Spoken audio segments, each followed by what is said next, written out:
Shalom. This week in the land of Israel, we are reading Parashat Behar, and in the diaspora, it will be read next week. Of a sudden, as this parsha begins, we are leaving off the basic subject matter that the entire book of Leviticus has been dealing with so far, namely the Kohanim, the priests and their service. We're leaving that off, and this Torah portion begins with the concept of the shemittah, the sabbatical year, and all of its laws. And we are reminded, of a sudden, of Mount Sinai, where this law, and indeed all the laws of the Torah, were given to Israel by God. The name of our parsha is Bahar. The word literally means in the mountain. Really, the parsha should be referred to as Behar Sinai, because those are the opening words of the Torah portion. As we open, we read, Hashem spoke to Moshe on Mount Sinai, and he gave over all of these laws. He said, speak to the children of Israel. Give over these laws of shemittah, the sabbatical year, which, by the way, was just observed last year here in Israel. And as we read here in chapter 25, during the sabbatical year, the land is to observe a Shabbat, a Sabbath, as it were, is not to be worked. And we read, when you come into the land that I give you, the land shall observe a Sabbath rest for Hashem. For 6 years you may sow your field, and for 6 years you may prune your vineyard, and you may gather in your crop. But the 7th year shall be a complete rest for the land, a Sabbath for Hashem. Your field you shall not sow, and your vineyard you shall not prune. So as we mentioned, Parasha begins with Mount Sinai. The verse tells us that God spoke to Moshe on Mount Sinai and told him to speak to the children of Israel and tell them all about the sabbatical year. And Rashi, the important commentator, asks a very famous rhetorical question. He says, what's the sabbatical year got to do with Mount Sinai? Meaning, as he explains in his commentary, we already know that the entire Torah was given at Mount Sinai, not only this commandment. So why does the Torah here interject the extra words preceding this commandment that God told Moshe this commandment at Mount Sinai? We haven't needed to be reminded of that since the event occurred back in the book of Exodus. So it's as if Rashi is saying, is there a particularly special connection between the sabbatical year and Mount Sinai more than any other mitzvah? And Rashi answers his rhetorical question just as famously, stating, this is to teach us that just as the commandment of shemittah, just as the commandment of the sabbatical year was given at Mount Sinai, including all of its general principles, as well as its precise details and minute instructions, so too, he says, all of the Torah's commandments, with all their principles and details, were given at Mount Sinai. Okay. Now, that the land maybe needs to rest every once in a while. Tell me every 7 years, okay. From an agricultural standpoint, maybe I could understand. But calling it a Sabbath, conveying the idea that just as the nation of Israel is commanded to observe the Sabbath in time to sanctify God and to bear witness His creation of existence, so too the land of Israel is also commanded to sanctify God and to bear witness to His creation of itself? No. The land is not commanded. Israel is commanded to sanctify God by letting the land rest. But this is interesting because last week in our discussion, Parashat Emor, we spoke about the distinct dimensions of time and space and their confluence. We emphasize that really, in the root of all things, in the reality of Hashem, it's all the same. It's all the same. It's all absolutely one thing. So, for the land to observe a Sabbath also strikes us as some sort of blending of time and space. The element of the sanctity of time is here interjected or transferred onto the plane of the earth, space, as God commands the land to observe a Sabbath year. Certainly sounds like a prescription for the physical to be made spiritual. So, can that be? So here you have to open up your heart in the deepest way. Hear what's really going on here. Within the physical plane of existence, there are spiritual paths. But we conceal them with our density. And sometimes it seems we do our best to conceal the spiritual reality. And only we can reveal them. That's why Hashem made the world, that He left it up to us to reveal His presence. So the world, and I mean the physical world, is actually godliness. It's only Hashem. He's really the stuff of reality. The life force of God is in everything. And this is the meaning of the Midrashic statement that Hashem created the world through the Torah. The Midrash states, He looked into the Torah, which of course is a manifestation of His will. He looked into it and created the world.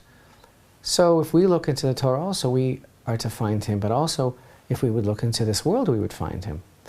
So now, there are different levels of time and physical reality, space, but everything, this very world, is imbued with godliness. It's really right here, in the physicality, all around us, but it's covered over, and we have to seek it. It's just that everything is covered over. And speaking of the agricultural motif of the beginning of our parsha, don't you cover over the seed with the earth and life springs forth? Basically, where is this most manifest? Because it's not all the same. Not everything is the same. The revelation of godliness in physicality, in earthiness, is the land of Israel. That is the equation. Revelation of godliness in physicality equals the land of Israel. So listen, a deeper meaning, a deeper level of meaning of what Rashi is really saying, his question and answer, is not so simple. Why is shemittah mentioned, particularly next to Mount Sinai? What he really means on a whole other level is this. The sabbatical year is mentioned in particular in connection with Mount Sinai because this is the clearest, truest, boldest, most obvious connection to Sinai, to everything that Sinai means. What is the concept of shemittah, the sabbatical year, doing next to Mount Sinai? When we say Mount Sinai, we mean the Sinai revelation, which is an idea, not just an event. It's a concept that's so profound and so meaningful in every generation that it's the basis of everything. Because the Sinai revelation teaches us that God, revealing Himself and presenting Israel with the Torah on Mount Sinai, holiday of Shavuot, right, coming up very soon as we count these days of the Emor that we're involved with right now. That event, the Sinai revelation, is more than an event. It's a concept that means that God not only would meet man, but that He wants to, that He's concerned with, that He cares about this world, that He can be found in this world, that He wants His Torah to be in this world, that He's to be sought out and recognized in this world, that He can be served in this world, that this world, the land, the very artsiyut means the physicality, the earthiness itself is a reflection of and subject to godliness. And so even more so, this is the real, most truest manifestation of God being intimately involved with this world. Shemitah, the sabbatical year, how when we keep His commandments and show this faith in Him, and of course on the simple level, as we all know, it's a test of faith, the sabbatical year, as God tells us in these verses. You might say, when are we going to eat? We're not going to have anything to eat. He says, no, you're going to have enough for the 6th year, the 7th year, the 8th year.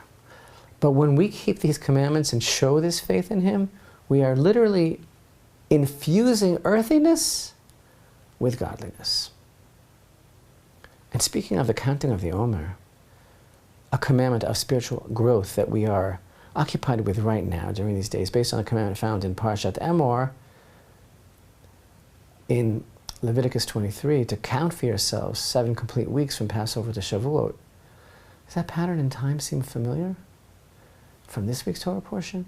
In this week's Torah portion, we read, here in chapter 25, beginning in verse 8. You shall count for yourselves 7 cycles of sabbatical years, 7 years 7 times.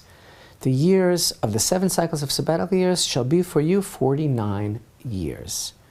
You shall sound a broken blast on the shofar. In the 7th month, on the 10th day of the month, on the Day of Atonement, you shall sound the shofar throughout your land. You shall sanctify the 50th year and proclaim freedom throughout the land for all its inhabitants. It shall be the Jubilee year. For you shall return each man to his ancestral heritage. You shall return each man to his family. It shall be a Jubilee year for you, this 50th year. You shall not sow, you shall not harvest its aftergrowth, and you shall not pick what was set aside of it for yourself. For it is a Jubilee year. It shall be holy to you. From the field you may eat its crop. In this Jubilee year you shall return each man to his ancestral heritage. The whole idea of sanctifying time, not every day or month or year is the same. There are patterns and cycles in time and in our lives wherein we can seek Hashem. That's the design. What is all this emphasis of freedom? At the end of the cycle, the Jubilee year brings in freedom, breaks the spell of captivity that we are all under, and it sets us free. Counting the days and weeks of the Omer, 7 times 7 days equals 7 complete weeks. That's the microcosm of a certain plan, a certain vision, of God's vision for man's spiritual sensitivity and development, for being sensitive to a cycle of time that can set us free. Here we encounter the macro. 7 years times 7, and as Shavuot on the 50th day of the Omer cycle saw us receiving and sees us even now, receiving the Torah at Mount Sinai, which truly sets man free, to recognize and acknowledge the Creator and live attached to Him and imbue artziut, physicality, earthiness with godliness. So too, we count 7 times 7 years, and the 50th year, a new illumination of freedom comes into the world, a Jubilee year, a year of holiness.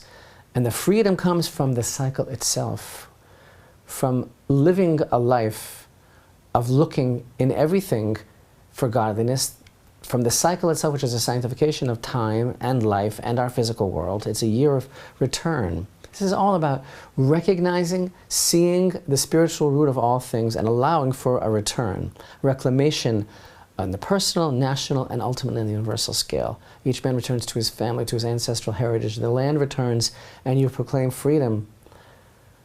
You proclaim freedom? You have to declare it to be so. This is the whole thing. This is the thing. You count the years, you blow the shofar, you declare the freedom. I can understand that we are to search for the illumination of God and everything, but why is it up to Israel to declare the sabbatical and the Jubilee years? They're happening on their own. God is certainly counting. Is there something that we need to activate here? Is this an app that has to be turned on? Or this is something that we've learned before. We've encountered this idea together before. God's presence is shining forth from everything, but it's covered over, and remains so until we make the declaration, the admission, until we activate the search. Remember, we learned where this really comes from, and we've had occasion to mention this even fairly recently back in the book of Breshit. In the very, very beginning, chapter 2 of Breshit, we read about the creation of man. And we read here, and Hashem formed the man of dust from the ground, and he blew into his nostrils the soul of life, and man became a living being. And we discussed how these words, he breathed into him the soul of life, vayipach be'apav nishmat chayim, is translated as a speaking spirit. That the soul of life, the element of Hashem within him, is manifest by his ability to speak. And it doesn't just mean to speak, it means, what is he speaking? It's up to a person's ability to recognize God, to sanctify, to call out, just as we were told just last week in Parashat Emor. We read here regarding the necessity of Israel to declare the festivals. Hashem spoke to Moshe saying, "Speak to the children of Israel and say to them, Hashem's appointed festivals that you are to designate as holy convocations. These are my appointed festivals." Just like Israel calls out the festivals, literally calls out the festivals, and that's why the Jubilee has to be announced. What does it have to do with us? Why is it dependent on our verbalization? That's the Nishmat Chaim, Nishmat Chaim. That is the godly soul is manifest in our words that we bring back to God. And this is how a person awakens the godly life force in everything, by our speaking out for Hashem. So we see here that Israel is entrusted with the stewardship of these dimensions, of the confluence of the dimensions, entrusted with the sabbatical and the Jubilee years in order to make a tikkun for all creation. This is why the sages emphasize that the proper observance of the sabbatical year nullifies exile. It's so powerful that it nullifies the decree of exile, and that non-observance, desecration of the sabbatical year is enough to prolong the exile. It causes the exile, galut. Why?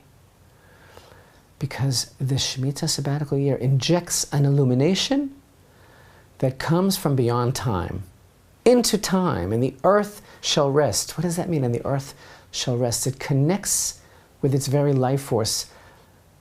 Observing the shemittah in the land of Israel is a revelation of the godliness of all things, and that is what breaks the pattern of exile. That is what sets us free. That's what sets the captives free, as we just read regarding the Jubilee. The root and source of the rest of the land, of its rest, is the godliness that's found even in the physicality. And this godliness is in everything.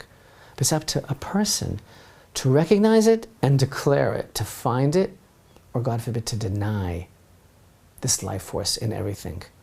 Because even though everything is crying out Hashem's presence, every level of reality, the very earthiness itself, it depends on how we receive it. It depends on how we articulate it, verbalize it, recognize it. And the whole world is waiting for us to cry out that Hashem is here. And that is how we sanctify His presence. And that is how we reconnect everything to the root, to the source. And that is how we reveal the godliness in everything.